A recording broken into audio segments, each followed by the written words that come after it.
lebih baik dibawa ke dokter aja nggak sih? Takut dehidrasi. Obat pencahar yang diam-diam dicampurkan Kimi ke makanan Renata akhirnya mulai bereaksi. Nggak butuh waktu lama, Renata terus mengeluh sakit perut sampai harus bolak-balik ke kamar mandi.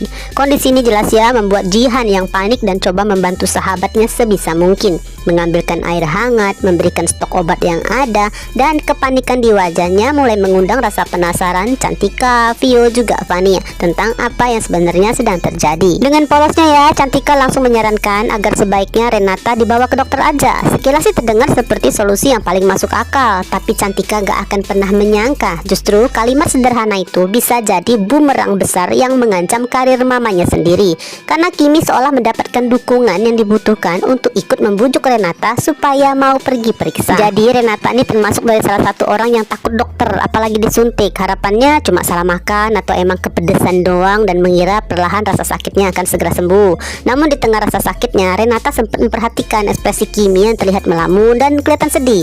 Bahkan sempat-sempatnya ya Renata khawatir jangan-jangan Kimi udah mulai merasakan gejala sakit perut juga. Karena emang tadi mereka makan menu yang sama. Namun herannya kenapa cuma Renata doang yang ngalamin sakit perut parah. Tentu aja lah Kimi langsung buru-buru beralasan hanya khawatir melihat kondisi Renata. Kekhawatiran Kimi memang tulus guys. Masalahnya Kimi seakan sedang menguatkan hati untuk nantinya kembali mengorbankan kesehatan Renata. Jika ya sakitnya nggak kunjung reda, mau nggak mau besok Renata harus pergi ke dokter. Tanpa menyadari, diam-diam Kimi akan menukar isi resep dari dokter Marsha dengan obat yang justru buat kulit Renata muncul ruam dan gatal-gatal karena alergi. Jika semua berjalan seperti rencana Nadia, bisa ditebaklah justru Jihan yang ekspresif akan lebih meledak, marah, lalu memviralkan dugaan kesalahan dari dokter Marsha. Sebenarnya kalau Kimi mau mikir, bisa aja punya pilihan lain, minta bantuan Gavin misalnya, atau mencari jalan keluar tanpa harus mencelakai Renata, apalagi sampai menghancurkan karir dan reputasi dari seorang dokter yang gak bersalah.